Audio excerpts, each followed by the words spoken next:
regardless where you're at, people don't see the name on the badge. They don't see the patch, right? They see the badge. I was a 21-year-old kid. I think it was just learning that, and that was one of the first times, really, as a police officer, that I really saw firsthand, hey, man, not everyone's going to like us on this job, and we make mistakes.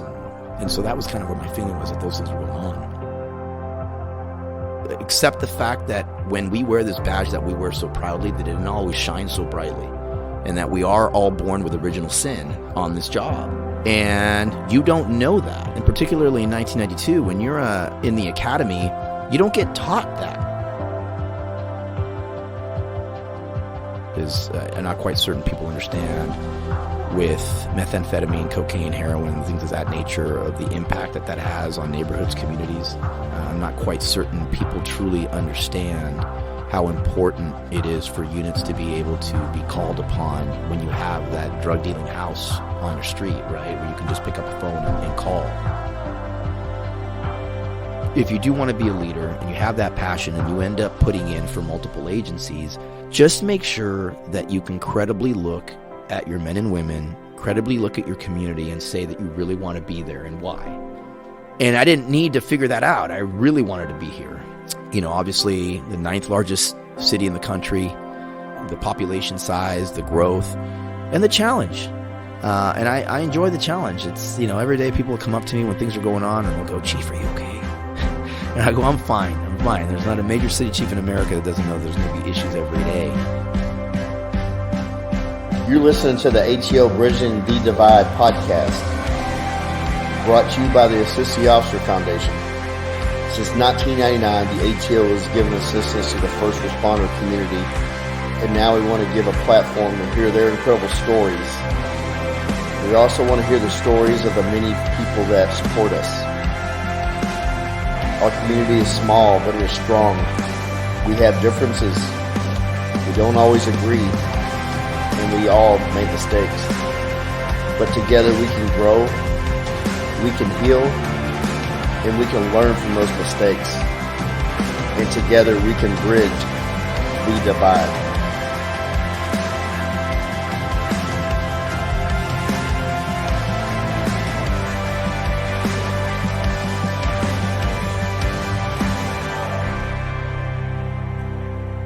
Welcome back, listeners. I want to say thank you again for all the support. We're only 16 episodes in and already over 14,000 downloads. And we've appeared in 20 countries. I'm really grateful for all the Italy and Germany folks that are tuning in. We're right in the thick of the holidays and on the eve of 2022. And it's our pleasure to welcome on today's guest. He grew up in Puerto Rico, and as a boy moved to San Jose and learned to speak English. He earned his bachelor's degree from Union Institute University. He became a police officer in San Jose in 1992 and worked units such as patrol, narcotics, homicide investigator, and special operations merge. In 2016, he was named the Chief of Police of San Jose. His administration started the Read to Succeed program and launched a Spanish Facebook page, which increased the minority recruiting. After completing 29 years at San Jose, he applied for the Dallas Police Department and became the 30th police chief and first Latino to serve in this position in Dallas PD's 140-year history. He is an absolute die-hard Dallas Cowboy fan. He has badass tats. He's a beast in the gym. He does not like to be called sir. I've been told it's Chief or Eddie. It's an honor to welcome on the leader of the Dallas Police Department, Chief Eddie Garcia.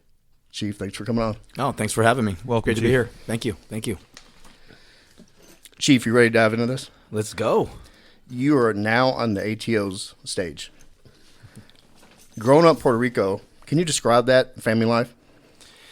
Well, growing up in Puerto Rico, I was young when I was there, and had a great family, mom, dad, sister. Growing up, Remember doing all the things. Remember, just a casual trip was driving through the beach. Our favorite beach was Luquillo Beach, but we would drive and always see the rainforest to the right.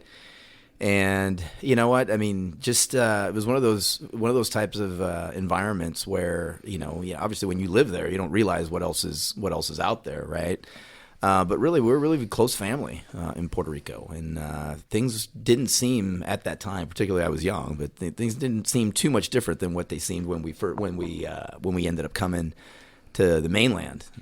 So it was enjoyable as a young child there. Obviously speaking Spanish, which I can't tell you how much that's helped through my career, but it was an enjoyable time there. As a kid, what fascinated you with the United States, and other than the Dallas Cowboys? Yeah. Well, honestly, at the time, I didn't know what was going on, really. My dad, my father, worked for Pan American Airlines, actually, at the time. And he got some trips going out to California. I think he had a cousin that lived in San Jose. And, and I always say that jokingly because, normally you would think we had some cousins in New York or Miami or something, but we went straight to San Jose and bypassed all that what you normally think of, and came to San Jose, and so at the time I didn't really know much. It was really just starting over, and when we got to the mainland, it's interesting calling it the mainland, right? It's kind of like Hawaii as well, right, when you think about it, right? Puerto Rico's part of the United States, but I didn't know what we were getting into. I was just young. I remember one day though, my father was coming out first to San Jose, and he was there was a suitcase that was out there, and I wasn't coming at the time. And I remember myself, and I was young. I was probably at the time when he was first coming out here, because I came out, when he started coming out here, I was 4, and I finally got here, I think I was around 5.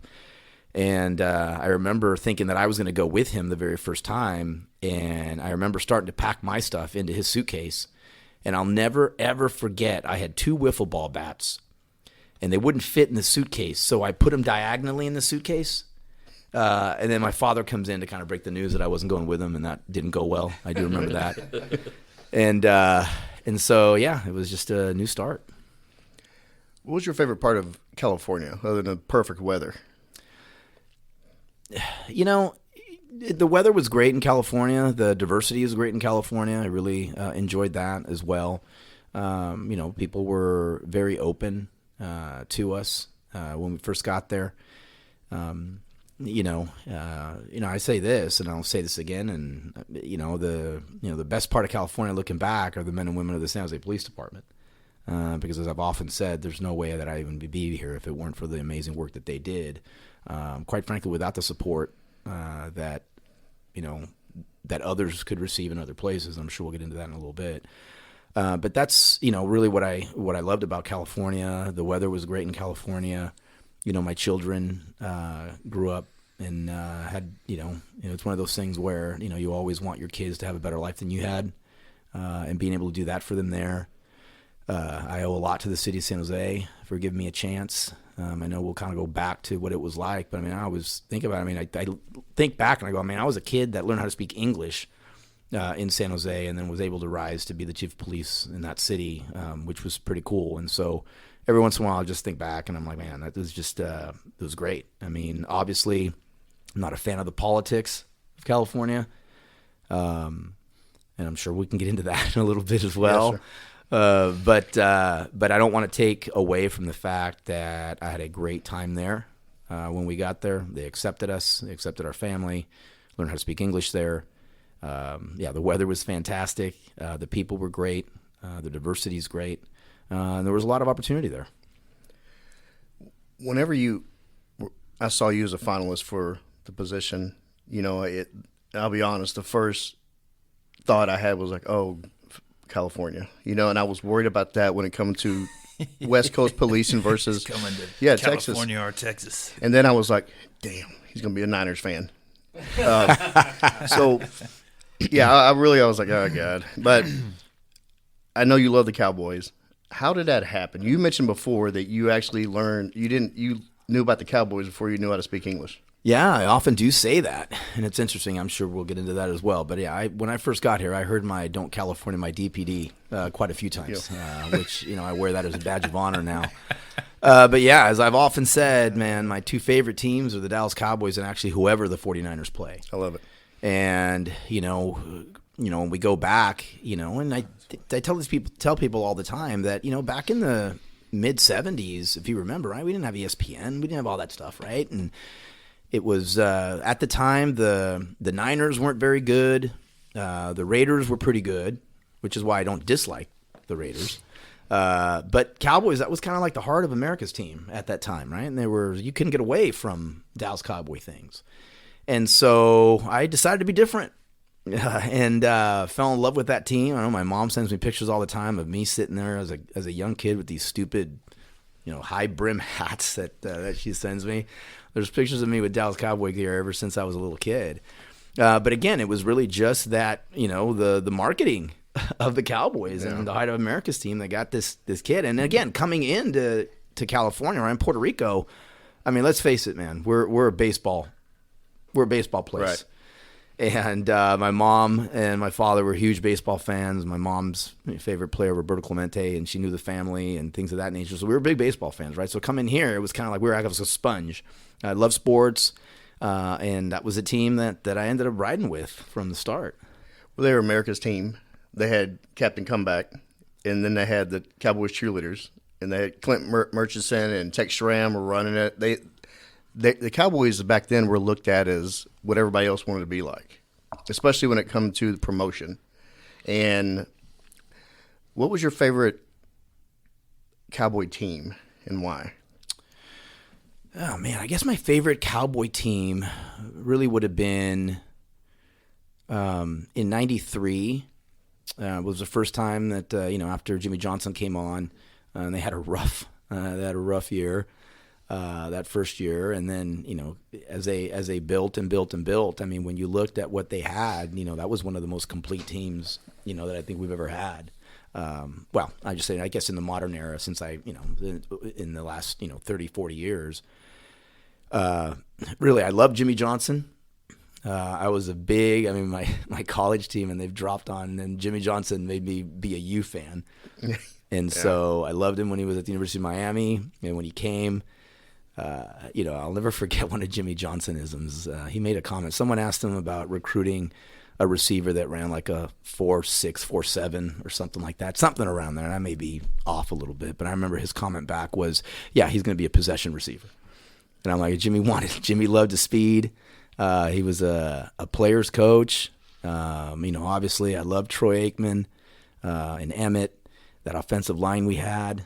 The receivers we had, our defense. I mean, it was just a total team, and that was, and that's probably my favorite team. I'm actually listening to a book right now. It's called Boys Will Be Boys. I don't know if you ever read that book, or it's phenomenal. You got to check it out. It's basically about the Cowboys of the '90s and how it goes in depth of how Jimmy and Jerry's relationship, how Jimmy got the job, and all the infighting and all the off the field issues. It's great. I'm listening. I'm like in the middle of it now, and it's bringing back a lot of memories that you're talking about. And I forgot how damn good that defense was. Yeah. With Russell, Ken Norton, all those guys, and Smith shutting down Rice in those championship games. It was incredible. Yeah, no, it was. I have to look at that book. Yeah, I'll get it to you. It's good. Baseball fan, Oakland A's. So you're a Tony La Russa fan? Well, you know what I liked when the Brass Brothers were there. I think La Russa's a good coach, and I say Oakland is probably the team that I root for the most. But I'm really just a baseball fan in general. There was a period of time where I was a Mets fan. There was a period of time when I was a Braves fan because my favorite baseball player is Greg Maddux. And although everyone says that's your favorite baseball player, and I go, well, as a pitcher, if you saw Greg Maddux pitch and the way he fought, and his nickname Mad Dog was perfect. So I'm more of a baseball overall fan, but I do root for the A's. Okay. Growing up in Cali, what made you decide to go into law enforcement as a career? In 2016, in my high school, there was a research paper that was called an I-Search paper for English class, and one of my buddies at the time, his father was a sergeant for a nearby police department, and I ended up saying, let me interview him. So I interviewed him about it, and I go, man, this is a job that I think, that sounds fun, right? That I really want to do. And as we started doing that, I became a cadet for a local agency, and I started doing that and started seeing the work and started realizing, man, this is really what I want to do. And then, in 1989, and I say this all the time, in 1989, there was this little show that started called Cops.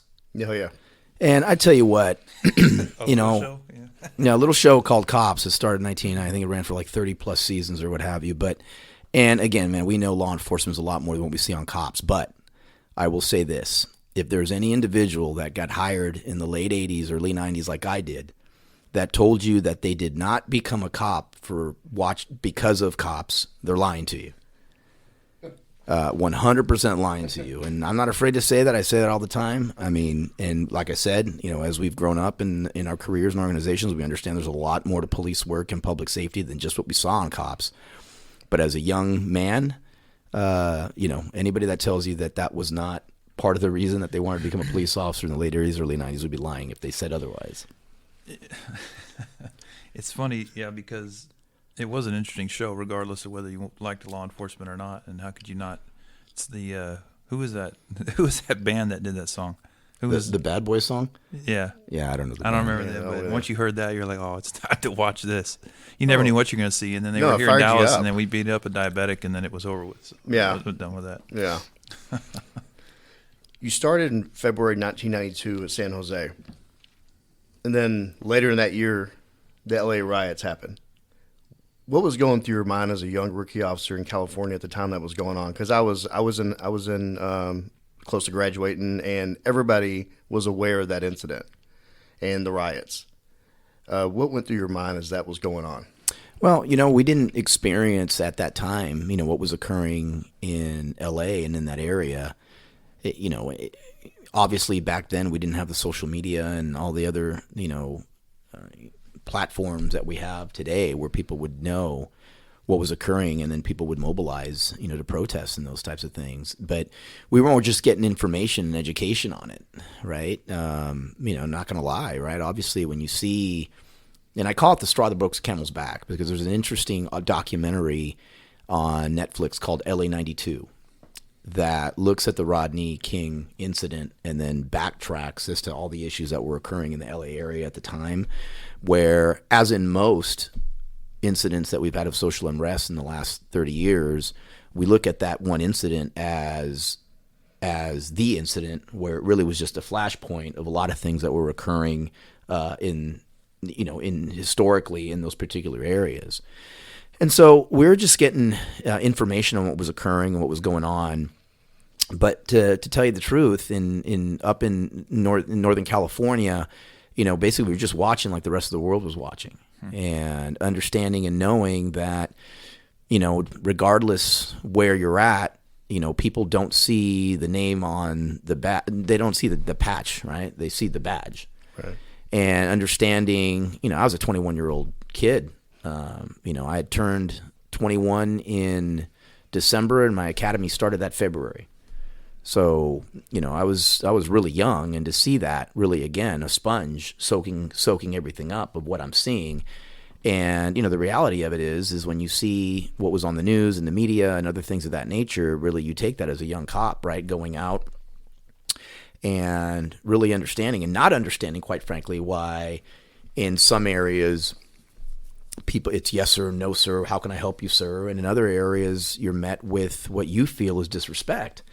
That, oftentimes, whether we like it or not, there's a reason for it, right? At least there's a reasoning in people's minds for it as to how law enforcement, historically, at times, we've been our worst enemy.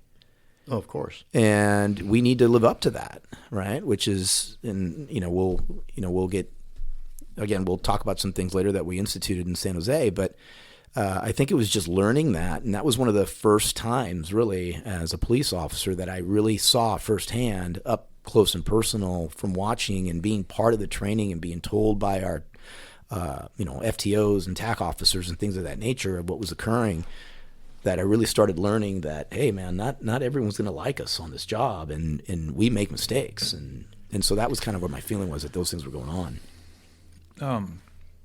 How old were you when you started? 21. As a 21-year-old up to that point, I mean, I don't know what California was like at that time. I know this kind of was a cusp of not just a change in general, but as a 21-year-old digesting this, I mean, what did you think as far as your point and take on everything that was going on at the time as a 21-year-old? I mean, as 21, we're usually pretty, trying to think of the word, but we're usually, not inspirational, but we're still young enough, but we're at that early infinite stages of adulthood. And then of course you jumped into law enforcement. So that's a huge change for a man or a woman when they do that. It's an eye opener for the world. I mean, did you think that this was going to be like a change or a turn for California in general, or maybe the U.S., or just for law enforcement? Because that was a big deal. I mean, that was huge, and that changed a lot, right? I mean, things like this had been going on around the U.S. for quite some time, right? It just, now all of a sudden we have cameras. We got the old big VHS that people carried around, and now we go to where, we carry cameras, right? So it's just the in general of the, having that camera system there, having people aware, because once this happens, just like anything else, now everybody wants to record everything. It's just like you mentioned cops, right? Cops have been running, and of course you have a live cameraman running around with that. But just curious how you kind of perceived all that as a young adult. Well, let's start with the elephant in the room. Obviously, the images of the car stop and the force used on Rodney King that night. As a young cop, well, first of all, I'll just say this: as an older cop, excuse me, as an older cop, whenever you see something and then have to ask yourself, why did that happen? That's usually a red flag. And in that particular situation, quite frankly, as a 21-year-old, I had to ask that. As you look at those images over and over again, and the images that PR24 are going back and forth, you got to ask yourself, that's not how, that's certainly not what I was taught here. That's what you're thinking to yourself, and you're trying to figure out why it is that occurred. But then also, what you don't understand, and what we didn't understand as much back then, because as you all know, there's been a lot of pushback up until recently, a few years ago, for us to really truly accept our past, accept the fact that when we wear this badge that we wear so proudly, that it didn't always shine so brightly, and that we are all born with original sin right. on this job. And you don't know that. And particularly in 1992, when you're in the academy, and again, we'll get into this a little bit later, but when you're in the academy, you don't get taught that, right? You don't get taught the deep-rooted issues that have occurred in American law enforcement that we're not very proud of, that when incidents like that occur, why individuals think what they do, right?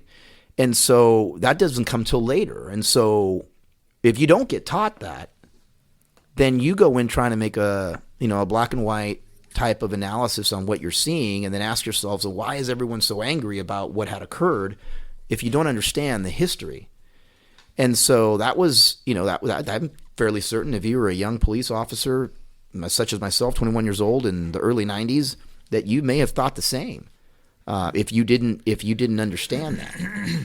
And so, going through my mind was just trying to see the why, and then and then looking at, particularly when if you watch that documentary 92 and then see the aftermath of it.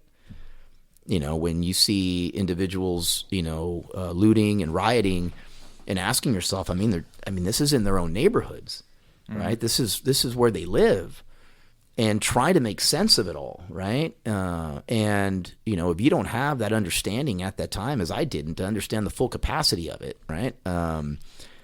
You go out just, there was the one thing I will say, there was no one there to have made sense of that for us. Right. I don't think you could. You couldn't.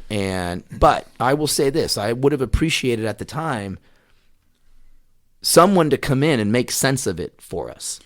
Yeah, and it's funny you say that, Chief, because we'll probably talk about it in a minute, but just to touch on it, you said taught.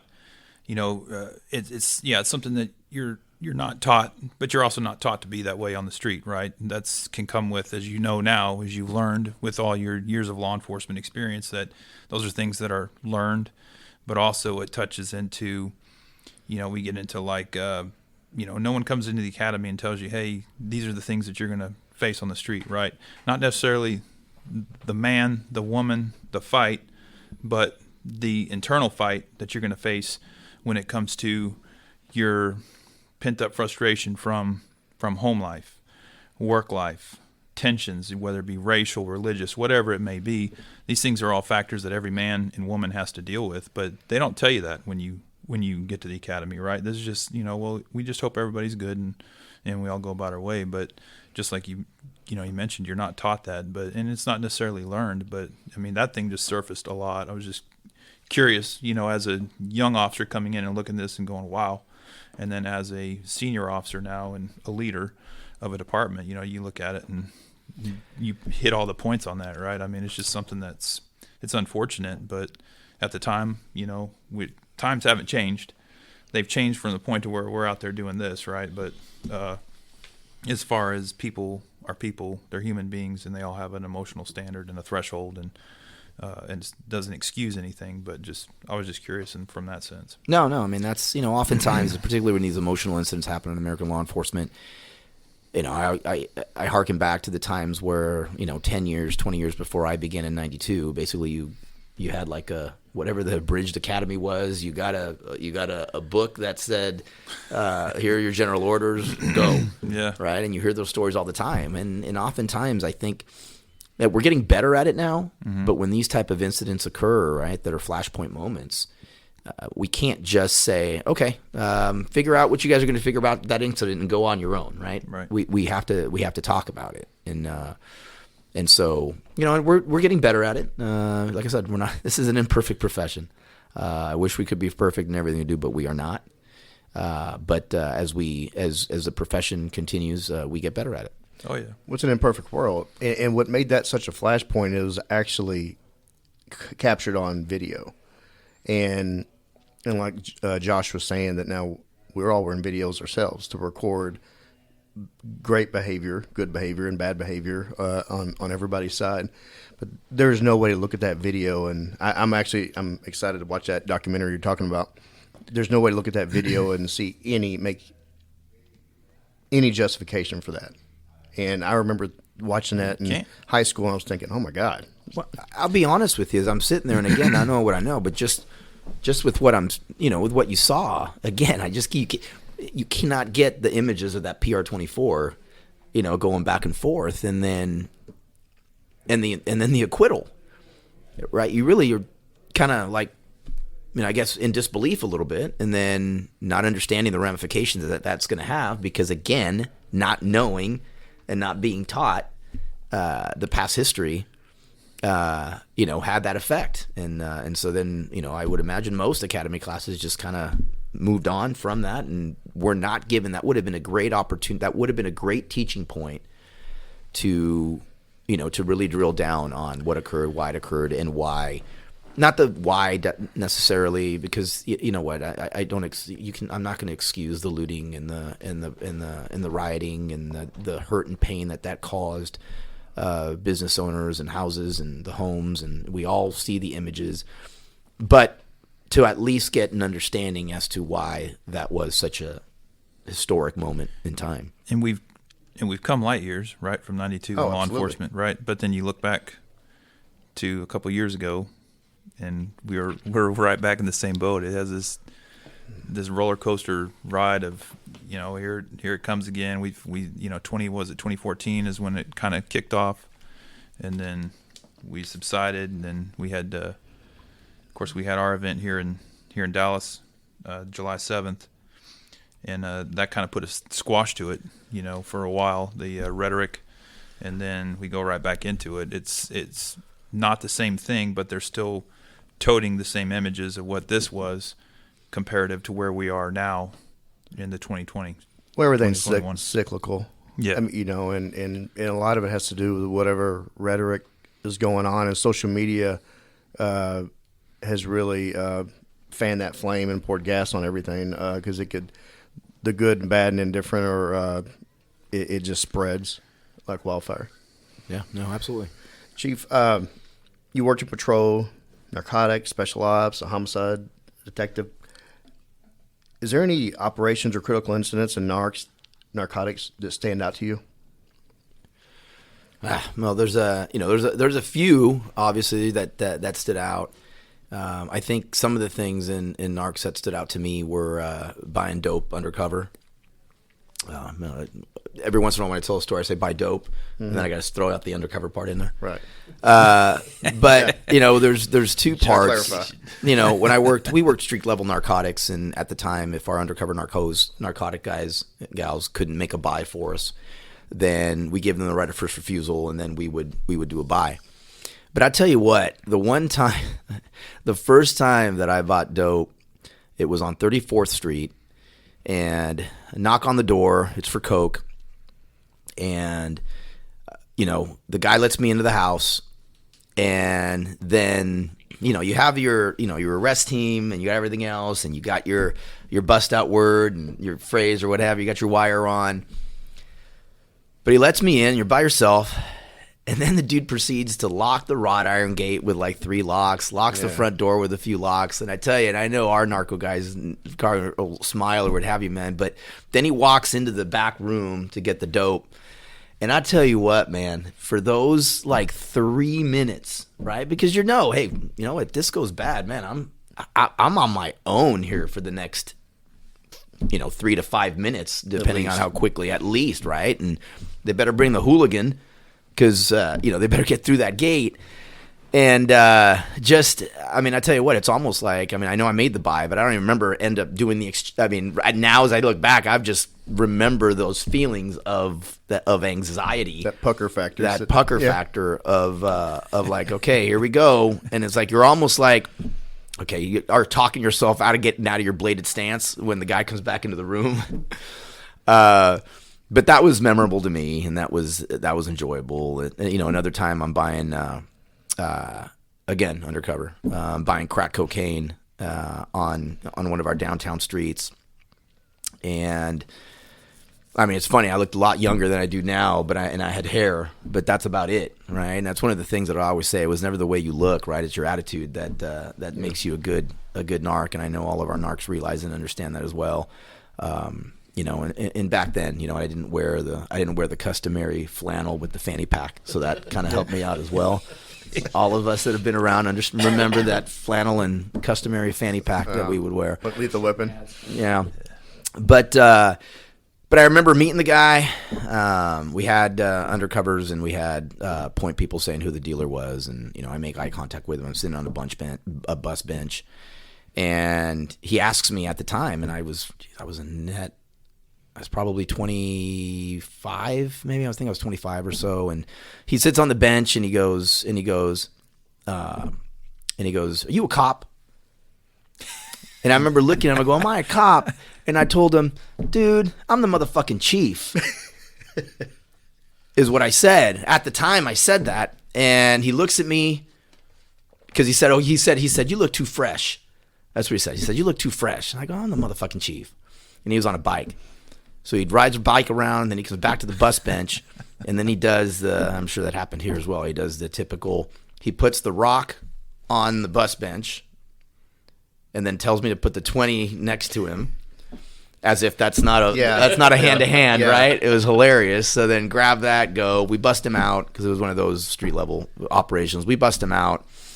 Anyway, the DA's office actually heard the wire, and then the filing DA for narco at the time for like the next month had the like statement on his wall for a while of the guy asking me if I was a cop and me telling him I was a chief. So it's that foreshadowing for what's gonna come there. Yeah, no, I guess I didn't know that at the time, right? But anyway, working street level narcotics was so much fun. It was enjoyable. I don't think people understand and realize, and he's one of the downfalls of California, quite frankly, because I'm not quite certain people understand with methamphetamine, cocaine, heroin, and things of that nature of the impact that has on neighborhoods, communities. And we had a unit at the time in San Jose, and we had our pension and our mass exodus in San Jose as well, where we weren't able to do that anymore. And losing that, our neighborhoods lost something. I'm not quite certain people truly understand how important it is for units to be able to be called upon when you have that drug dealing house on your street, right, where you can just pick up a phone and call. You know, we got a lot of drugs off the street, you know, and very proud of the work that we did, but particularly proud of the work because that was the number you called. You know, you called the net hotline, you left I mean, that was back in the day, right? In San Jose, anyway. I mean, you called the net hotline within a week. You had a narco detective calling the RP, asking where the problem is, and you know, within maybe a few days after that, you had some people working the house and doing things. And so, I mean, buying dope undercover was extremely memorable. I think that was the first time really learning how to work UCs and things of that nature. And, you know, working them and making control buys and having them do intros for narco and, you know, and I will tell you this, my very first search warrant in net, I came out dry. Yeah. That was not a good feeling. And I got made fun of a little bit on that one. And then, you know, we had buys into the house because that's one of my things that I had a good sergeant at the time that always said, hey, listen, before we hit the house to just get the possession for sales, you can never guarantee, right, when someone's in pocket. Oh, absolutely. Or when they have the product or what have you. But I had a really good sergeant that taught us really well. And like now, obviously, that's like second nature, right? But at the time, you know what? You want that excitement of hitting the house. Let's do it first. And, you know, one of the good things is, you know, we would do buys and get them on the buys. At the time in San Jose in the early 90s, it was powder cocaine or cocaine hydrochloride, crack, and then heroin. And it was tar heroin that was on the West Coast for the most part. And those were the prevalent drugs in the early 90s. Meth was coming up, obviously, but it didn't take over like it did until a few years later. And so it was always getting those buys in to be able to really take care of the problem, right? My sergeant was a real stickler of no duck ponds. He said, hey, listen, we're not here for you to sit on a house to get 10 arrests out of that house. You want the house. You want the house. And that was kind of the first times that it kind of taught me that, you know, let's solve problems, right? That's the goal, is to solve the problems, not to pad our stats, right? There's plenty of houses.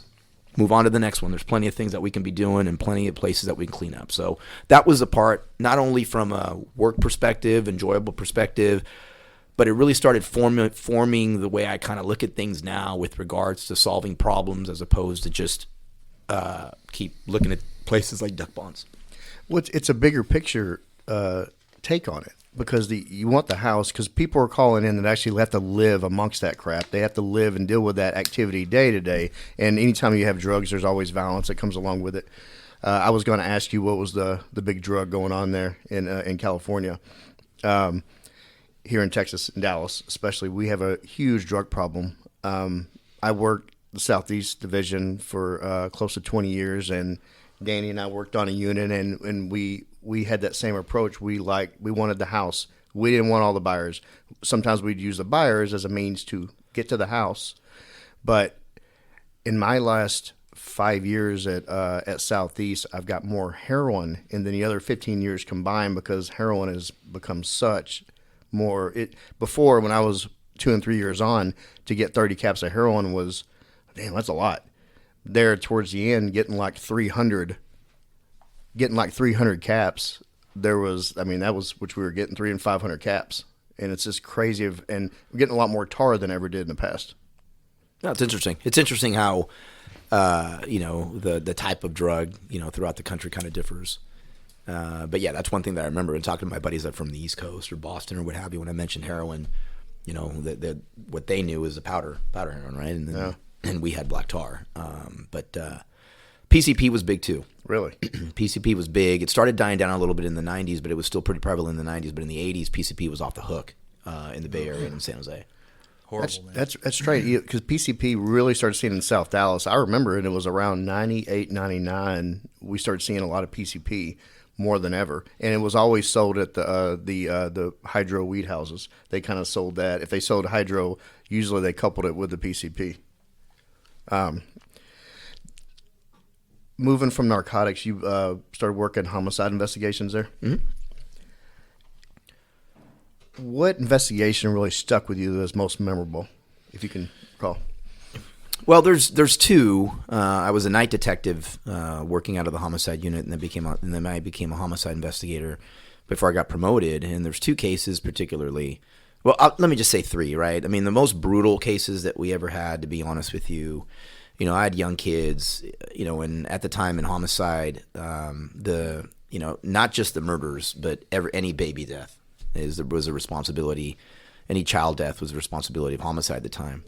And there's one particular one that I'll never forget is a little 3-year-old drowned in a pool. Mm. And we get there, and the image of when fire, who did a remarkable job trying to save this little boy's life, pulled him out to start performing CPR.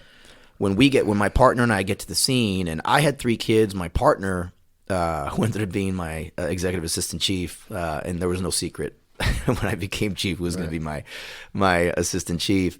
My partner in homicide at the time had 4 kids, right? So combined, we had 7 kids together. We get to the scene. I will never forget, Fire had folded the clothes and put his little shoes like on top of the shirt next to the pool. I'll never forget that imagery.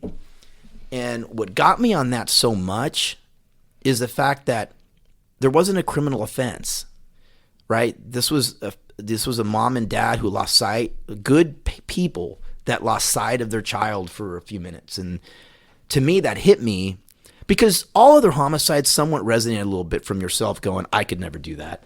I could never do that, which makes you successful on the other side of the table when you're talking to somebody and figuring out, like, I'm never like this. But in that particular case, right, we kind of remember thinking, man, this could happen to us. Right. And that was tough. Moving on to another tough one. Never forget this guy's name. This guy's name, Rodrigo Paniagua. This guy was an intimate domestic disturbance, and it was intimate partner violence, where he stabs his pregnant girlfriend, kills her. She's pregnant, and actually she had stab wounds in her abdomen, and then proceeds to kill, I want to say, 2 or 3 other of the kids that were in the house.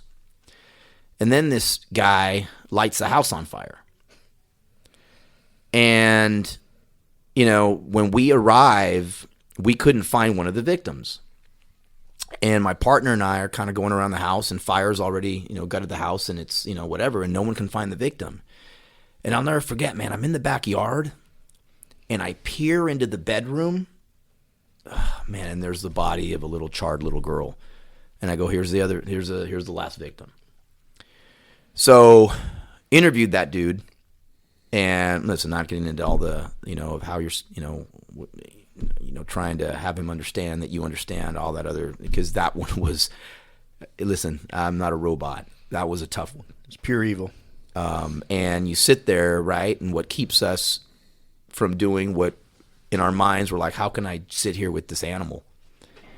And it's like, that you got to do a good job in order to get justice, right? And so you compose yourself, you conduct the interview, and this dude like calmly confesses to me after we build rapport, and confesses to everything. And that one will always stick with me. He got the death penalty for that case at the time. And I say at the time because obviously I'm sure he's still on it. And that was both heartbreaking and also satisfying in a way to be able to ensure that this individual. There's more cases such like that, but that's the things that that I know we're going to get into mental health later on, right? But those are the things that stick with you, for a long time. I think my most kind of a funny, well, it's not funny, but one of the stories that I like to tell from homicide was actually my last murder that I had before I got promoted to lieutenant. It was the last case I had, and this individual gets shot at a bar in San Jose. I remember this one because my little boy, my oldest son, who was probably, I don't know, 10, 11 at the time, they were playing a soccer championship, and I was on call. And I'd been at the soccer game all day, and I'm all excited because the next day we're in the championship game, and at freaking 11 o'clock at night, I get the call. And I remember almost being in, like, going, I can't believe I'm going to miss this game tomorrow. And so go out to the scene. We check the parking lot, get witnesses. I'll try to make a long story short, but we ended up identifying the guy that did it.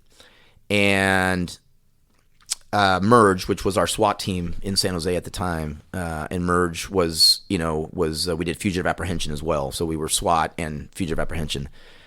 And calls me and says, hey, we got the guy. And so we identify the guy. So we work all night, identify the guy. I go from the PD to the soccer field. I'm still in my, I just take my tie off and I'm good. And so we end up being at the game, stay the game. I mean, you could write a story about this. So my son wins the game in overtime. It goes into extra, whatever they call it in soccer. I don't know. But whatever the extra time in soccer anyway. He wins it in overtime in soccer.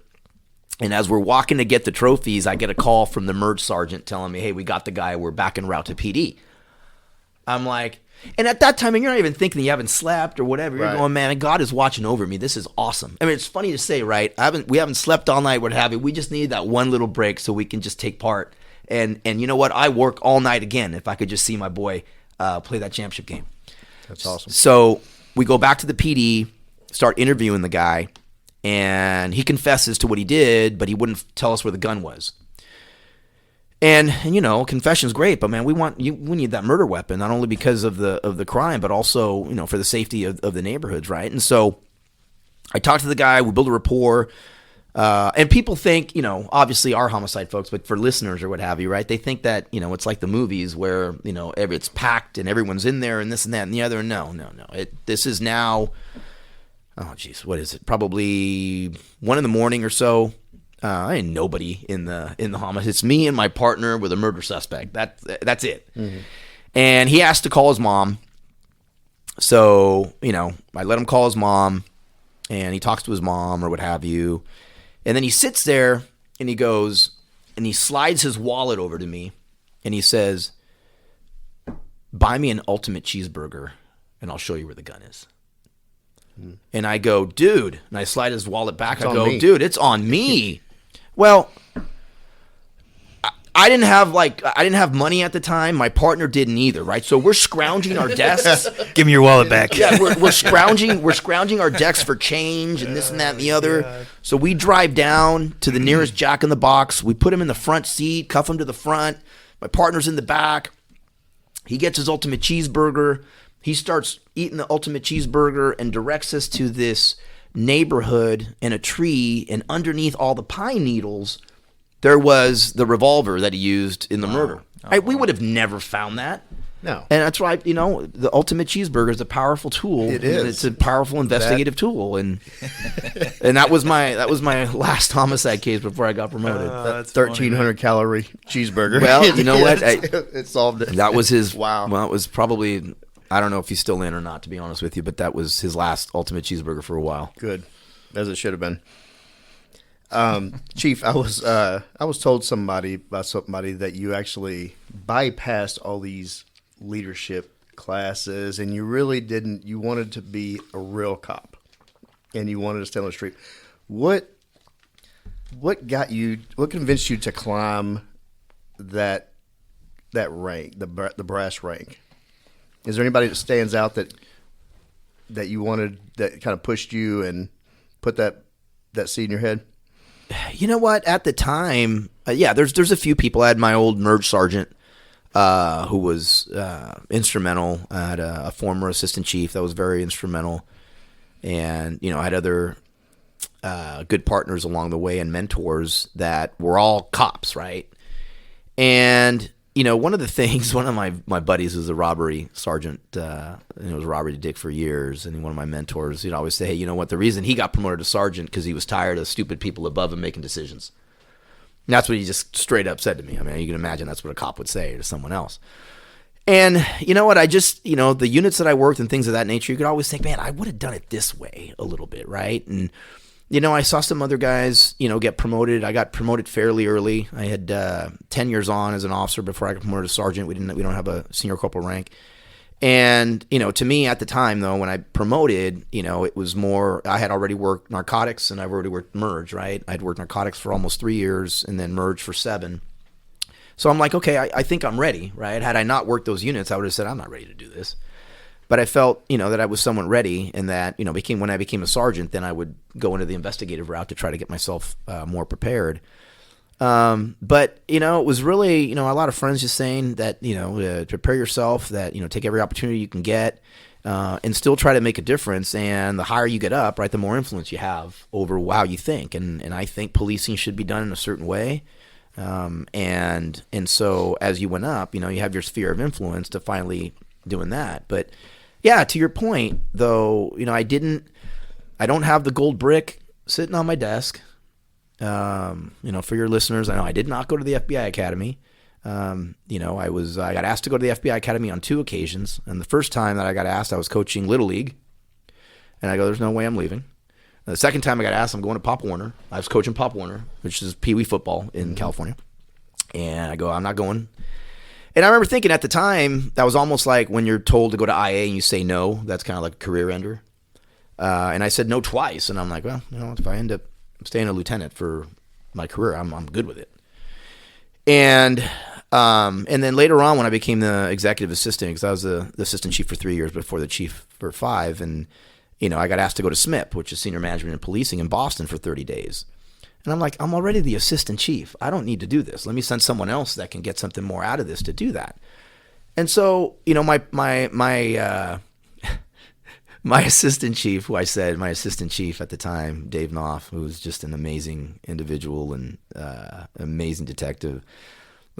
He's actually one of my son's godfathers. And so, like I mentioned earlier, when I became chief, there was no question who's going to be my assistant chief. That was probably the worst kept secret in the department at the time.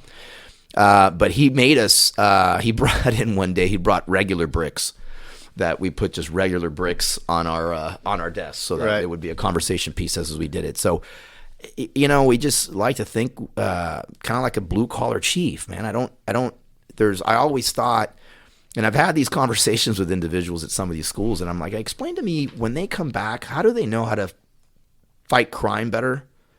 And so working on some of these classes and things, I don't begrudge anybody that goes. I do not. If you can take something out of it, then God bless you, and that's great, and you can build it and build yourself and do all that. My point in saying the way I did it is there is not just one way. Because you may or may not know, but it's not, generally speaking, everyone thinks that there's a specific pathway to get to be a chief. And there is not just one specific pathway to get to becoming a chief. So it was just really just trying to envision myself as kind of influencing people that I work with to kind of do policing in a manner that I think should be done. Am I perfect? No. Are we perfect? No. But trying to do that is what kept me going. But that's how I see myself, and that's how really I started coming up. Are there any policies or procedures that you implemented that you're most proud of there in San Jose? Yeah, one of the things, there's a few programs. You mentioned a few earlier. But one of the things, particularly in talking about, when we were talking about 1992 and Rodney King and things of that nature, is one thing that we instituted is we partnered with San Jose State University at the time and actually literally worked on a history of policing class. Mm-hmm. And worked on basically based on the negative history of American law enforcement. To teach our officers where the perceptions began. Right, and not run away from things and the flashpoints in history, and that there were individuals that wore a badge similar to the ones we wore that said the word slave catcher on them, and that's not opining, that's historical fact, and to teach our officers that, listen, because going back to what I mentioned earlier, and I was 21 years old, I would go to certain neighborhoods in San Jose, and it'd be yes sir, no sir, how can I help you sir, what can you do? And you go to other neighborhoods and oftentimes communities of color, and you might be met a little differently with what you perceive is disrespect. And so if you don't know the history of that, and as we talk about bias and doing that, how do you drive away from that? You drive away thinking, why is it that one group treats me a certain way and another group doesn't? And I know it sounds elementary now, right? Because these last years we have really gotten forward on that. But if you don't know the history of why, you don't have to like it, but at least you could need to understand it. So you can walk away from it saying, man, it's not me. It's the history of the uniform. And to understand that you just can't go into certain neighborhoods anywhere in this country and expect people to stand at attention for you, because that's not going to happen. And we got together with the university and had a class that we taught the recruits that history. And then at the end of the class, we would bring students in from San Jose State, students of color from San Jose State University in. We'd had conversations with them and had roundtables, and it was just an amazing event. And again, I draw that because later on we might get into police work or what have you, but I draw that and I'm saying that doesn't mean we're not going to police. That doesn't mean we're not going to be engaged where we need to be. That doesn't mean we're not going to take the criminal element where it needs to be taken off of our streets. That is absolutely imperative to what we do. But we also have to try to understand. We have to also try to understand to bridge that gap. There was a Barbershop Talk recently here that I had gone to that Leroy was running, and there was a I don't want to call it a contentious moment. There was a young lady that called us out on some things that we've done in law enforcement. And when I said the words, I know we have done some things that we should not be proud of, and we need to learn from that. And you say that credibly, and you say that at least, with feeling and emotion, and actually mean it when you say it. And it almost brought the conversation back down. We're almost like the argument that you have with someone that as soon as they admit they were wrong, then you can start building back from it. But without that knowledge base, we can't credibly do that, right? And so that's probably something that I'm really proud of. And again, I say this, we started that program in we started the 2016, 2017, right? Which was, like, I always say this, I don't like to work in a time of crisis, right? Oftentimes you see police chiefs around the country and something happens, and then all of a sudden that triggers, I got to do X, Y, and Z. And I go, what were we doing before crisis hit?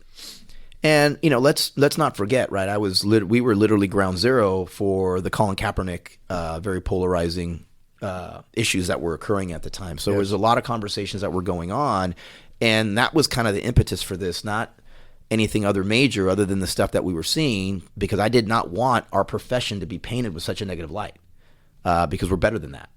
And I know where our hearts are at.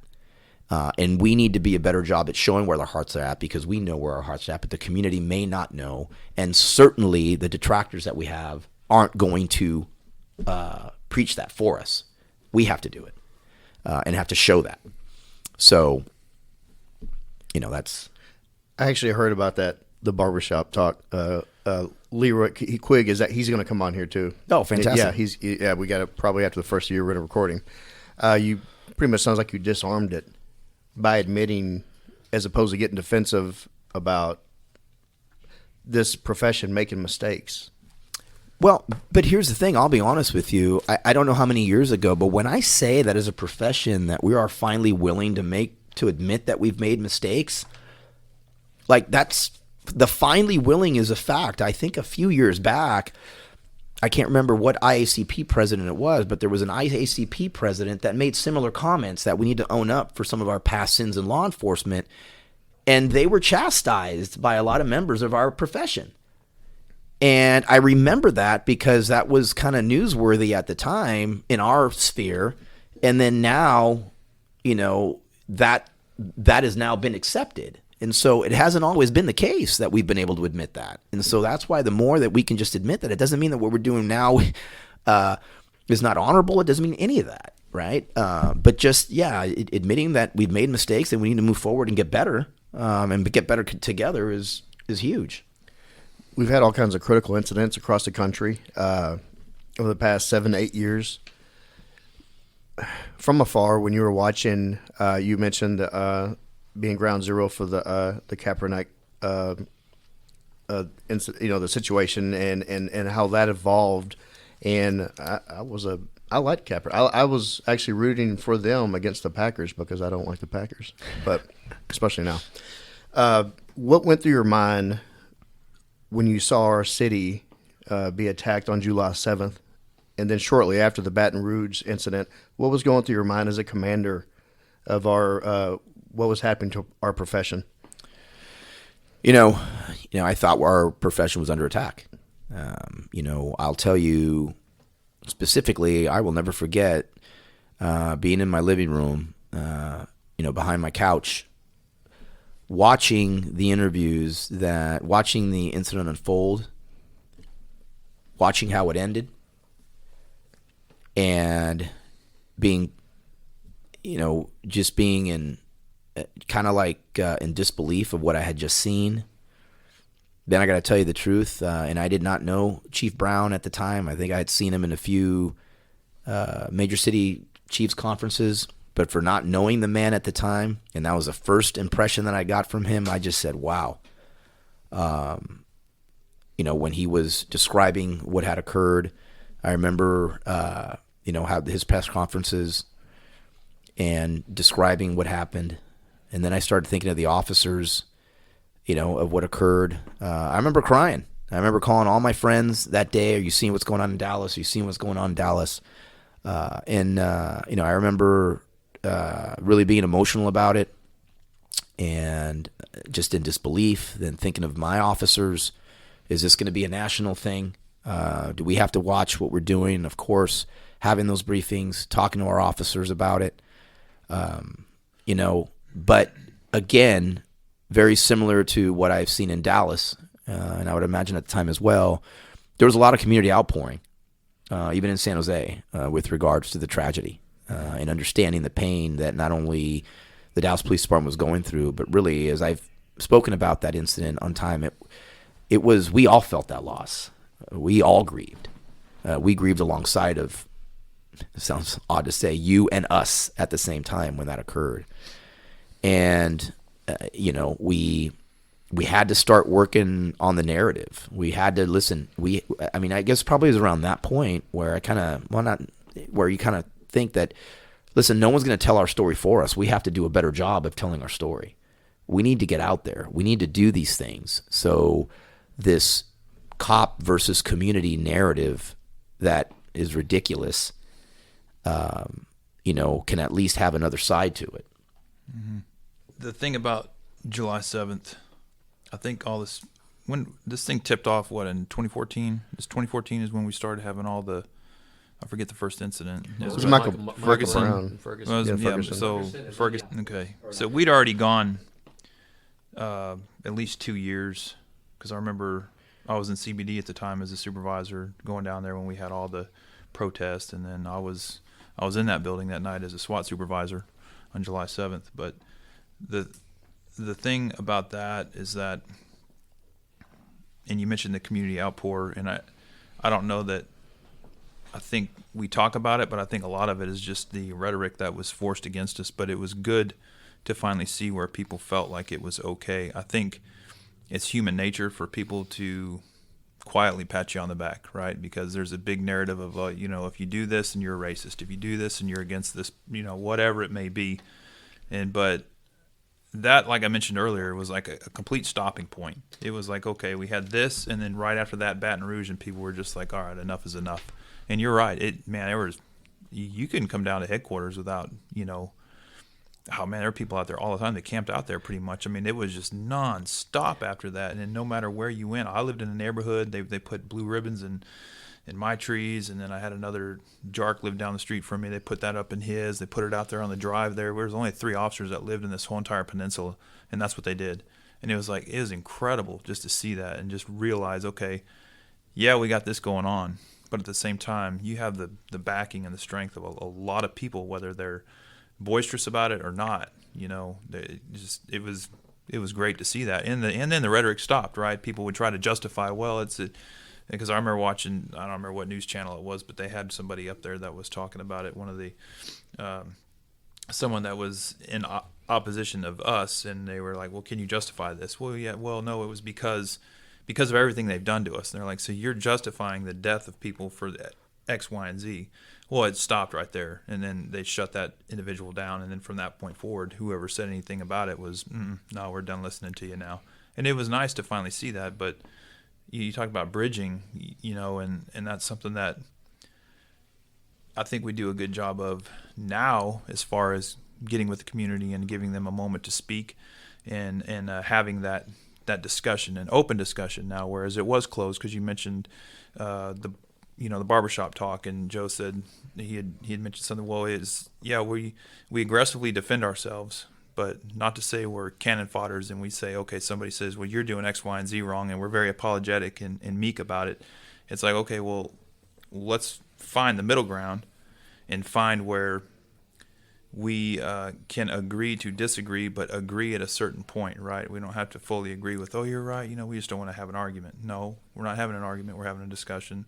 You're absolutely correct. We can do better in these areas, but we need your support in these areas to let us do this, right? So that was a huge turning point, especially for me as a supervisor here, but just seeing it from different vantage points and seeing it from a leader's perspective, and because we were drilled 24 hours a day from that point forward in SWAT. I mean, it was crazy. But other than that, it was always reassuring when you drove down the street and somebody said, I don't need you to tell me thank you for my service, but it was just the support, because at that point we're like, what is going on, man? I mean, it was like you had people leaving law enforcement, you had people didn't want to be here, people were scared to death.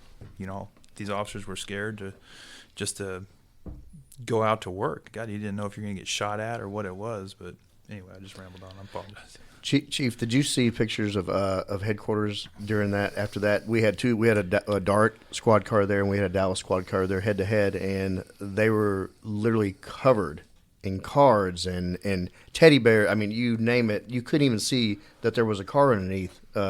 Did you ever see photos of that? I don't believe I saw photos of that.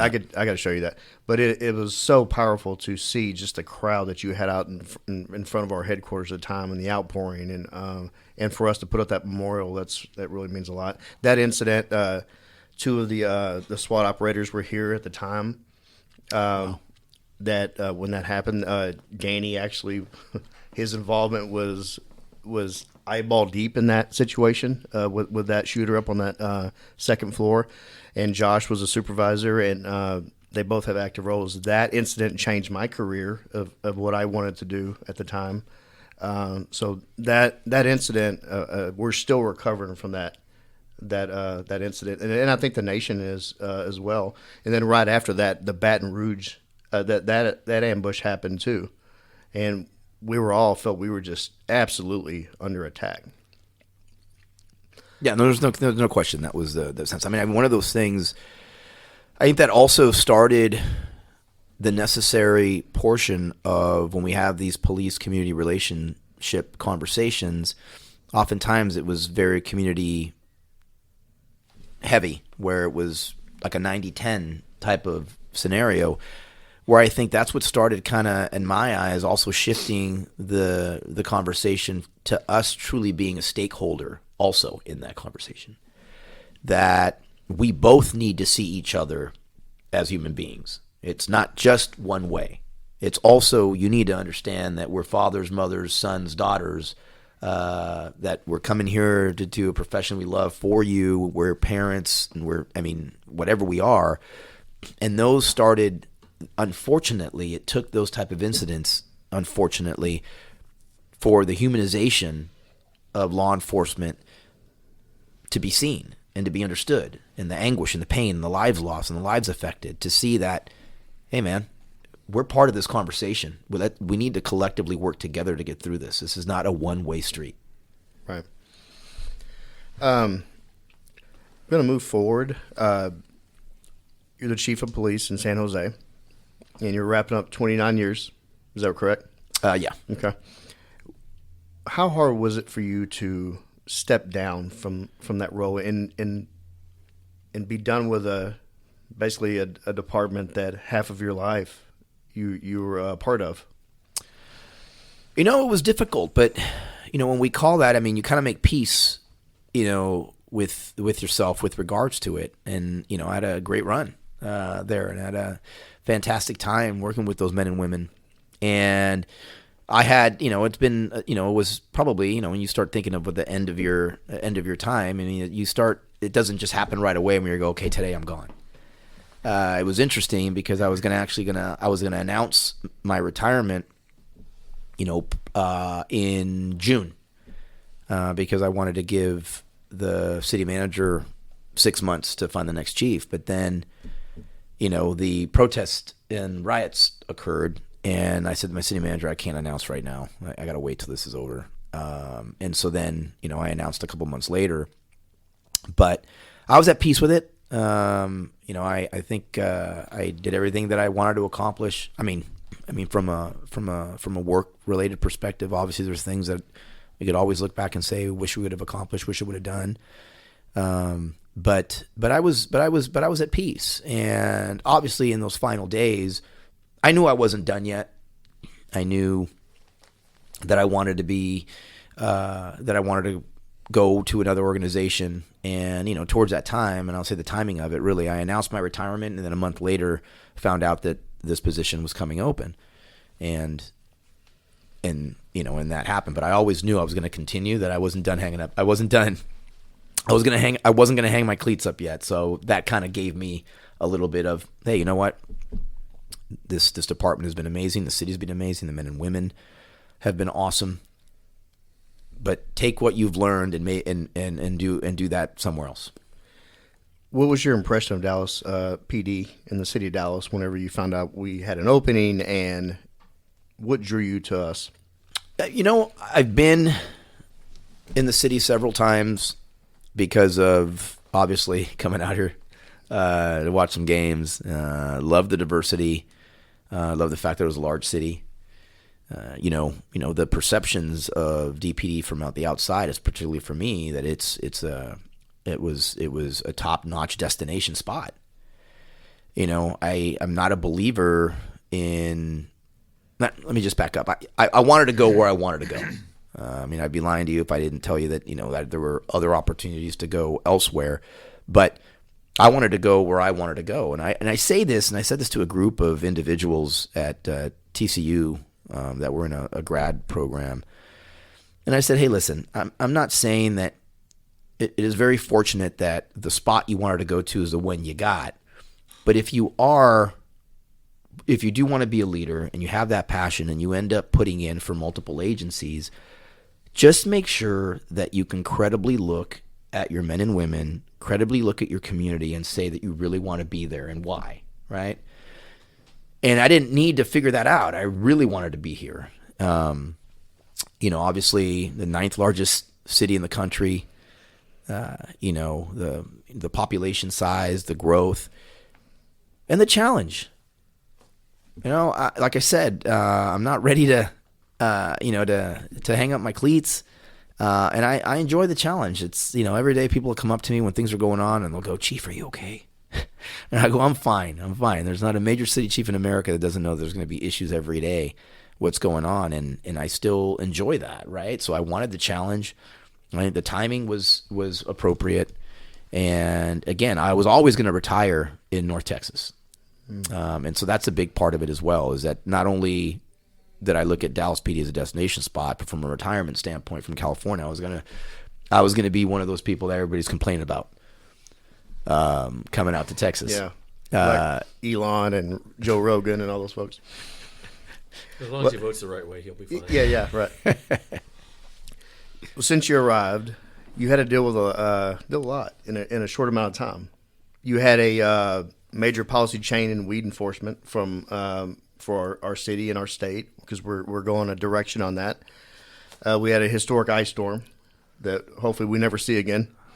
You had officers being shot at during that ice storm, and you also deal with Officer Penton's death. What went through your mind as you hit the ground, and in a very short amount of time, all of this happened? Well, the day that I hit the ground here, first of all, my mindset was, man, I don't get I don't get a month or two to figure out what's going on. I mean, there's stuff that's expected that we need to tackle and deal with. And, all those issues that you mentioned, those are not abnormal issues that a chief has to deal with. I think what's different is we had to deal with them in such a very short period of time. Right. I think we had, in a period of, I can't remember now, but probably in a period of 30 days, we had 3 officers that were shot at while they were doing their duty, which is reprehensible. Obviously,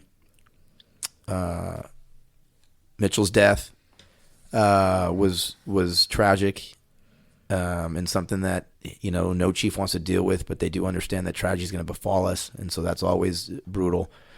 The policy changes, and again, a lot of that is because looking at things and trying to make ourselves deal with the issues that I feel we need to be dealing with. And I'll tell you what, going on patrol with officers was actually one of my first moments where I kind of realized, hey, listen, our cops want to be going after the bad guys and gals and the guns and the dopes for sale and this and that and the other. Like, we're going to concentrate. We just need to concentrate on things that are really affecting our violent crime.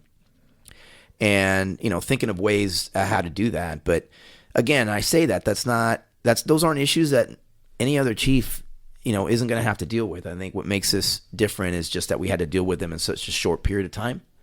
But we, you deal with them and, and you move on from that, into the next one. I mean, it's never ending, as you well know. Right. And so there was a lot to do, in this year. And I certainly was not bored. But Dallas PD is rich in history, from Kennedy assassination. It took place here, and we actually had on one of the oldest living detective that was part of that and handled Oswald and Ruby and dealt with that, from somebody shooting up headquarters to July 7th. One piece of history in Dallas that I want to touch base with you on is the Santos Rodriguez murder. I want to give a brief, just a little overview for some of the listeners that may not remember that or be aware that it happened. In the morning of July 24th, 1973, Dallas officers responded to a burglary at the Fina gas station. And they took 12-year-old Santos Rodriguez and his brother, David Rodriguez, 13-year-old at the time, into custody. And they did an impromptu interrogation over the burglary, and one of the Dallas officers was playing Russian roulette with Santos Rodriguez to get him to confess to the crime. And the gun was not unloaded, and he shot and killed Santos Rodriguez. It was important for you to honor his family this year, and why was that important to you?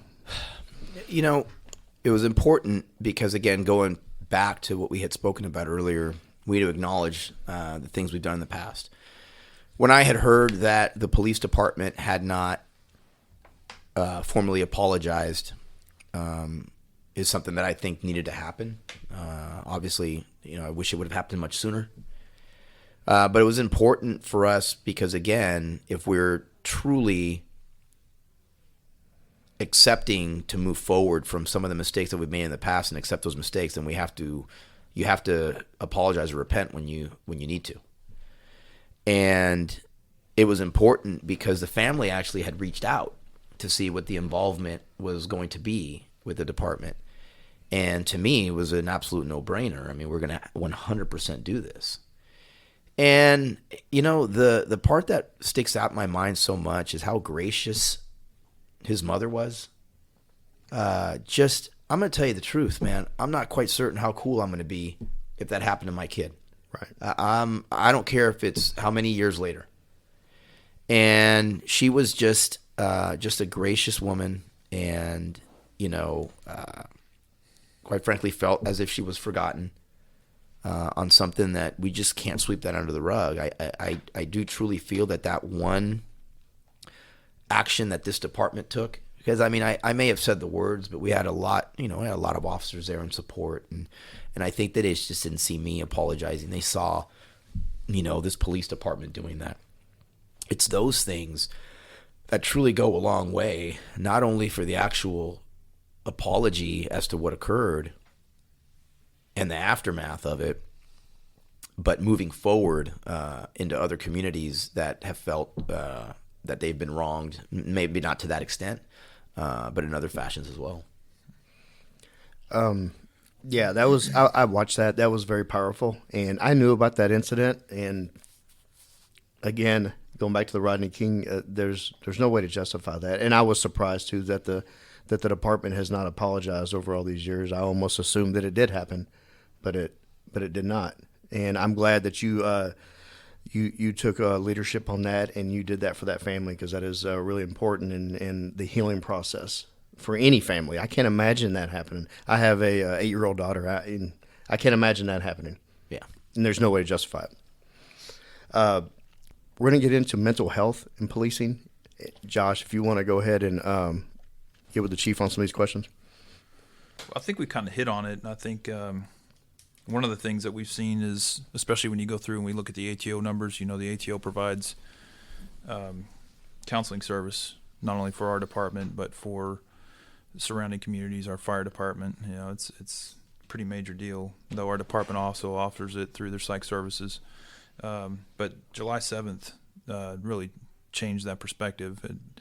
Whether people wanted to admit it or not, they were bothered by it one fashion or another, right? I mean, you couldn't be, regardless of whether it was the mere fact that the officers died or just the whole world at the time, the whole nation at the time, and how aggressive everything was, and people not being able to comprehend all that. But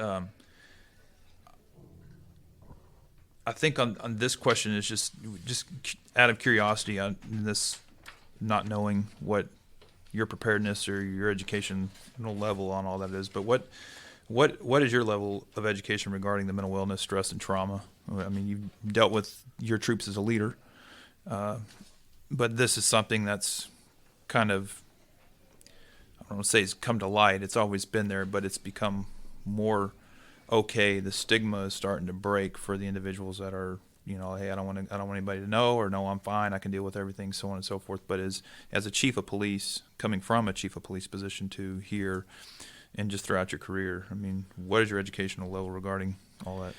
Well, I'll say, I don't have formal education on the topic. I'll say that from just career and professional perspective of what I've seen and know is, 7-7 aside, because coming into the city of Dallas, you come in already knowing that there's trauma. Any individual that was here or hired on or before 7-7 is affected by it.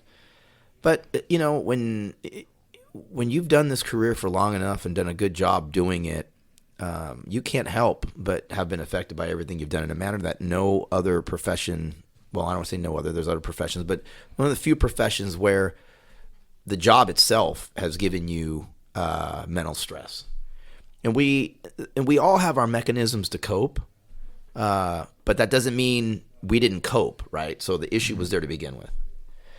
I think that our officers and our men and women still have that sense of bravado.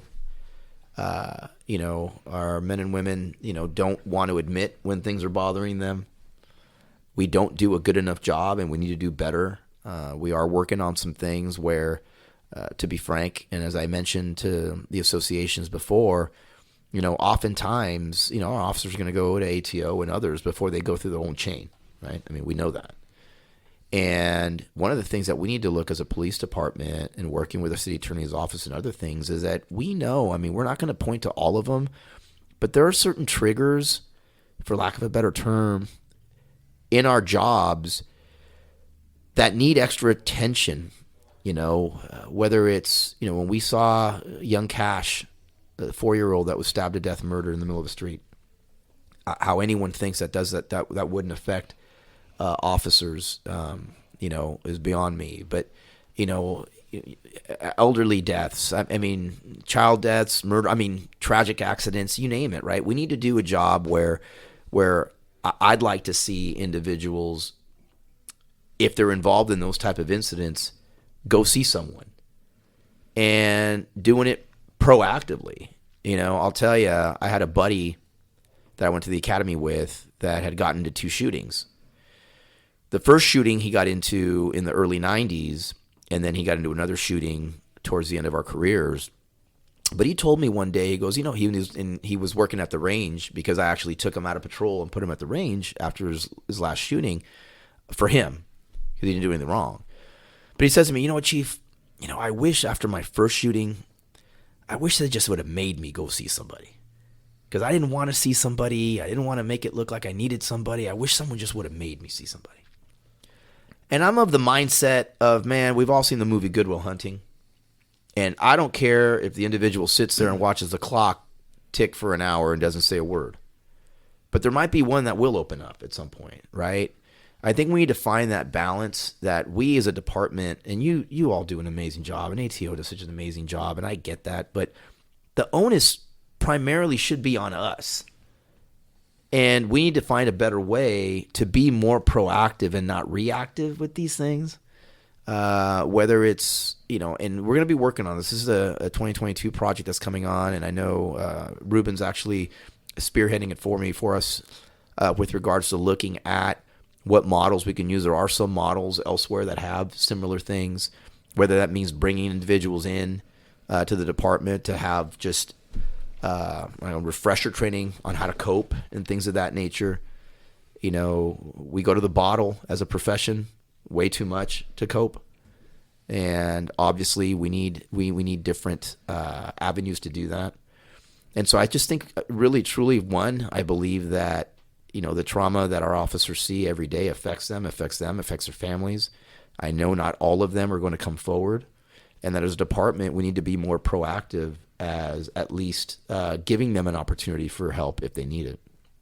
Yeah, that pretty much answered the second question. Yeah, we're actually pretty fortunate. There's a doctor up in Frisco. She goes by Dr. T. It's Twaddell. She puts on it's a 3-day resiliency course, right? And they did it up there at the Frisco Star. You should go next time. It's in the Cowboys training area. Yeah, you'll love it. You would love it. I know where the Star is. Yeah, I've so been there time or two. But it's up, and it's housed in the sports academy there. And if you've never seen that facility, it's phenomenal. And the things that those people do there is just incredible. And she's pretty much linked up with this entire group up there and is just creating this larger platform, right? But we got to sit through this thing, and it's interesting because she talks about the limbic system, how we adjust to stress, and just the first responder stress in general. And I think Ruben went to the last one. The thing is that when you sit in that room, you're in there with firefighters, police officers, and grown men and women, and whether they come from a busy department or not, whether your stress is your home life, trying to cope with a divorce, child custody issue, death, and then coming out here and dealing with something just like you described, like going to a homicide scene where you're finding 4 victim children, right? Coping with that type of situation, but understanding why we are the way we are and why we do the things we do. It was very eye-opening, and it's funny, she goes through this whole descriptive narrative of describes the limbic system, describes how we deal with it, and goes through this adjustment of stress, right? And you could have dropped a pin in that room. There wasn't a single individual on a phone. Everybody throughout that whole entire 3-day deal related to some point at that. And being later in a career, and being 45 and 20 years into my career now, and having to cope with things myself and deal with things myself, man, I look back and I'm just like, how could we have done something different, and that's one of the things that would be good for us to kind of venture off into, and things we've talked about is having some type of educational platform through the ATO, and basically not necessarily such a peer support program, but having somebody such as her or Tanya Glenn come in and talk to these officers and make them realize, hey, here's the things that you need to look for as you go throughout your career. Talk to somebody in the academy as it starts, right? And just, hey, here's what we can look at. Here's what you may face yourself with. These are the things that you're going to cope with. Here's how you may feel. When you feel like you're getting this way, these are the things, here's your resources, right? So we avoid having these ups and downs, and you have somebody who's just off the charts, right? Or reacts some way at work and creates a situation that they never intended to getting into, or, their home life or whatever it may be. But the big thing would be also to prevent suicide, right? I mean, we suffer a loss of, I haven't even checked the numbers for about 3 or 4 weeks, but we suffer so many loss of suicide of just a first responder, just police officer, and you get into the firefighter world, and the numbers just keep going up. So, but no, I think you pretty much answered that, because as a department, you're right. I think we should. I mean, yeah, it's great to look for a nonprofit organization to help and support you, but the problem with the department sometimes is people, I don't know if I want to talk to that individual, because there are no secrets in this police department. Right, and so that's one thing people always look at and say, I don't want to tell anybody about it, but but the stigma itself of individuals realizing, like, hey, it's okay to have these issues. We can probably fix that now, not down the road when you're a full-fledged alcoholic and you get into a car accident and hurt yourself or a family, or you find yourself going to jail for something, or whatever it may be. But right. Well, you should have preemptive maintenance. And take a proactive approach, as opposed to wait until it becomes a problem. In anything you roll out there, you're never going to have 100% buy-in of anything. No. But if you get a 20% improvement, damn it, that's better than 0% improvement on anything you roll out. You strive for 100%. No, absolutely. I mean, listen, anything we try here, what have you, if it's worth trying, we're going to try it. And move forward. I don't like to think that I put my money in a mattress and just leave it there. I mean, one of the reasons that you become a police chief is to come up with ideas and things, and let's see how they work, right? And so certainly that is going to be one of the highlights, or one of the things that we're going to really keep an eye on in 2022. And I'm looking forward to seeing some of the programs we'll come up with. Moving into 2022. Other than this, what is your vision for Dallas Police Department, and what template are you setting up for your successor? And I've heard that you would like your successor to be somebody from within. What do you see that as? Well, I'll say as we're starting off here in year one's in the books, going to 2022 is to continue the reduction of violent crime in our city. Continue to be engaged. One of the things that I talk about all the time, and I say that we will be engaged. I mean, one of the reasons that I truly feel that crime has spiked in America is because of the fact of the lack of appreciation, lack of support. Officers have felt under fire, and as human beings in any profession, officers have disengaged from their communities in a time where they need to engage even further. And when I say engagement, it's truly the weed and seed mentality, right? When I say engagement, it is taking the criminal element off the street. We are going to do that, but it's also having community, relationships and building trust. Listen, I say this all the time. Our community affairs division is working just as hard as robbery, homicide, gangs, CRT, SWAT in our grids and in our areas. And so we needed to continue to do that. We need to continue to engage. We need to continue to say that proactive policing is not a bad word. And we need to continue to be that model where our officers know that they're supported, and they need to be out there doing the work that they signed up to do. And so that's really important. So continuing down that trend is huge for 2022. And then continuing that messaging that people can see that you can do both. We're taking criminals off the street, and we're also doing positive things for our community. And I would say positive things for our community is taking the criminal off the street, but doing things to build more community trust. Ensure that individuals just don't see us in a moment of crisis, those type of things. But that doesn't take away, they are not mutually exclusive. And too often times in our profession, and police chiefs think that you can only do one or the other, or more of this, less of that. No, it is equal. We need to continue to do that. Obviously we need to hire. We're very fortunate to have the support that we've had with regards to being able to hire. I don't know a lot of major police departments in this country that have been allowed to hire 500 police officers in 2 years, and we are. Now, granted, we know the delta with the attrition and everything else, but the mere fact that those 500 positions is huge, so we got to continue to do that. There's no question about it. I said I had 4 goals when I got here, and I said it at this time last year in a meeting that I had with the command staff. Was my goals are, number 1, to reduce violent crime in the city of Dallas. 2, to increase morale in the Dallas Police Department. 3, to increase community trust. And 4 is to ensure that the next police chief from the city of Dallas comes from inside the city of Dallas. And so, there are things working with command staff and other things, whether it's, making sure that, making sure that they're dealing with associations, as an example, to understand that world, bring them in when I'm problem solving certain situations, having them part of that decision process, talking through what my thinking is, whether right or wrong, things of that nature, really, and seeing what we're doing. Like I said, I'm not a stay in the office kind of chief. And the one thing that I think you need to be credible on is to be able to show your community that you care, to our officers that you care, that you're committed. Because I got to tell you the truth, and I say this very, very often, and it goes to this narrative, this ridiculous narrative nationally that's been going on, is I've been through a lot of neighborhoods in the city of Dallas. And regardless of language spoken, racial or economic status, I have never heard the words, "we want less of you" in our neighborhoods. And in fact, it's our communities of color that are often frustrated and angry at me. And then I get, and it breaks my heart because I can't provide them more, because that's what they're asking for. They want fair policing. There's no question about it. We need to be better in our profession. There's no question about it. But our neighborhoods do not want us to go away. And they understand our mission, and they understand what we're doing, because it's been no secret of what this crime plan has been. And so learning from that, learning from my mistakes. Now I'm going to make mistakes, and I feel like they have a benefit to that. Hey, don't do that next time, right, when you get it.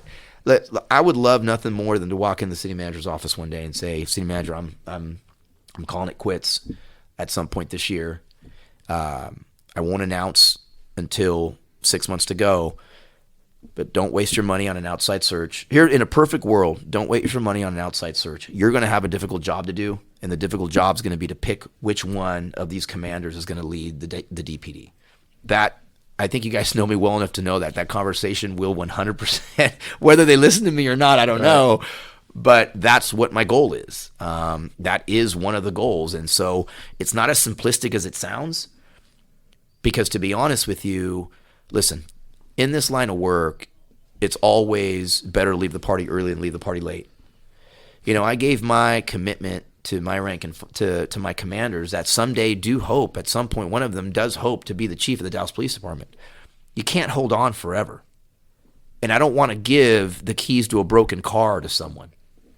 And so when I say it's not as simplistic as it sounds, man, if we have increased morale, if we have reduced violent crime, if we have increased community trust, if we accomplish all those things collectively together to bring everyone on the team, then I'm hopeful that that last goal will be attainable. Man, that's a good way to end that one right there. Yeah. Chief, I think that's a... We're going to roll into a final question. Got one for you. Okay. Cali or Texas? Texas. There you go. Hey, we're happy to hear that. Man, did I drop that mic real quick? Drop it right now? Yeah. And we're happy to hear that. We're happy to have you. We want to thank you for coming on and doing this. I know you're busy man, and your schedule is ridiculous, but the ATL thanks you, the Dallas Police Department thanks you, and we look forward to you leading us further in the future. And we don't want you to have that meeting with that manager just yet. So stick around, please. It's not happening just yet. Hey, I can't thank you enough for having me. I listened to your podcast before, and I'm like, man, this is kind of cool. This is cool for me. Like, I was excited coming here. You guys do an amazing job. The organization does an amazing job. Our men and women do an amazing job, man. This is a great place to be. I'm just so fortunate to have a front row seat to witness all this work, and it was an honor being here today. Thank you. Chief, I really thank you for being here, and I'm sure you know this because I'm sure you hear it all the time, but you are greatly supported and highly thought of. Having you come in here, not to talk bad about anybody, but having you to come in here from what was here before, just previously, and turning this thing around. I don't know of anyone that has ever had anything negative to say about you. I'm sure you've had to deal with people, disciplinary actions that people may have other things to say with you, but that just comes with the job. But in generalities, I hope you know the support that this department, the men and women give you, and this community. I hear a lot of people stop me and be like, "Hey, you're chief. I just can't believe." I have relatives call me and be like, "Man, I saw that guy talk and this." I'm like, "Yeah, well." Do you realize how big an impact you had on everything when you were able to come in and get in uniform the very first day of your job here? You know, I said I don't know how to do anything else, right? Not coming in uniform here was like a non-starter for me. Okay. Like, I've known police chiefs in the past that will wear a suit to come to work and this and that. I mean, unless my uniforms get lost at the cleaners, you'll never see me there. I mean, the majority of our men and women are in uniform. That's the majority, right? And so to me, you can never go wrong doing that. I just enjoy wearing the uniform. It was a non-starter. And I've said this to others before because I've had these comments like, it comes back to me like, hey, someone said the chief was down in Capers just talking to people. Someone said the chief was in Homicide. Someone said the chief. I don't know how to do it anyway else. I just do it to do it. If I get 30 minutes on a break, yeah, I'll walk down to Capers, see hi, and so to me, like, I don't know how to do it any other way, right? And so I appreciate the sport more than you know. I think it's important.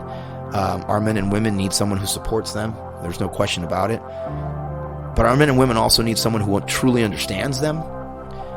I feel not for everything, but that I somewhat have that understanding. But again, when I do these things, man, it's because I enjoy it. I love going out with fugitive. I loved riding a horse for the first time in my life, right? I love going on patrol.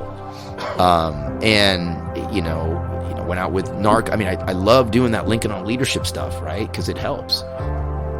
Granted, I'll tell you this. I mean, I'm sure from assistant chiefs on down, they're a little nervous every time I go out with a unit because generally speaking, I'll come back with, hey, we need to do this. But I appreciate that very much. I think that's important. I think it's something to definitely build on as we move forward. There's going to be ups and downs, but I think, the whole philosophy of trying to get back to the basics of police work, man, I tell you, this is not a new thing. All right? Being supportive of our community and taking crooks off the street, that's not new.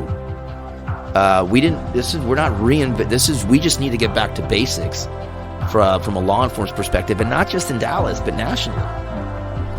So that's all I've ever known and how to do it. So I appreciate that. And we'll keep driving on. But we definitely thank you for your service. No, sure. Thank you so much. Thank you, Chief. Appreciate you being here. Thank you. Thanks. Hey brother, hey sister, I'll never give up on you.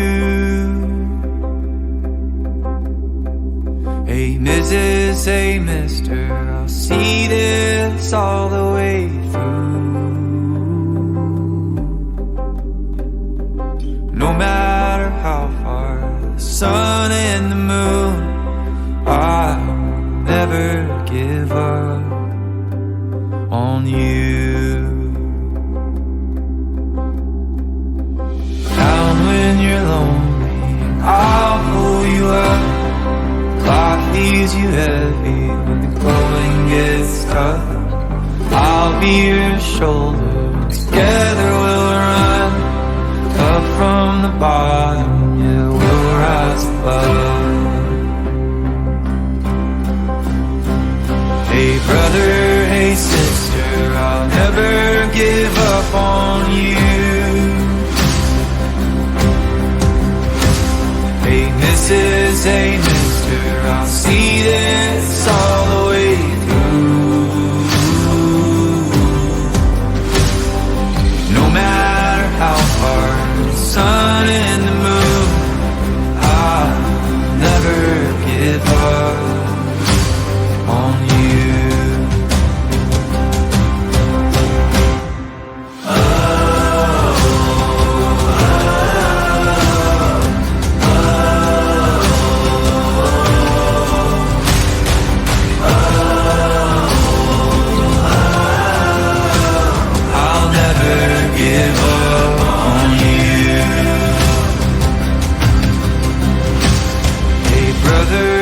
Sister, I'll never give up on you. Hey Mrs., hey mister, I'll see this all the way through. No matter how far for the gold and the blue, I'll never give up.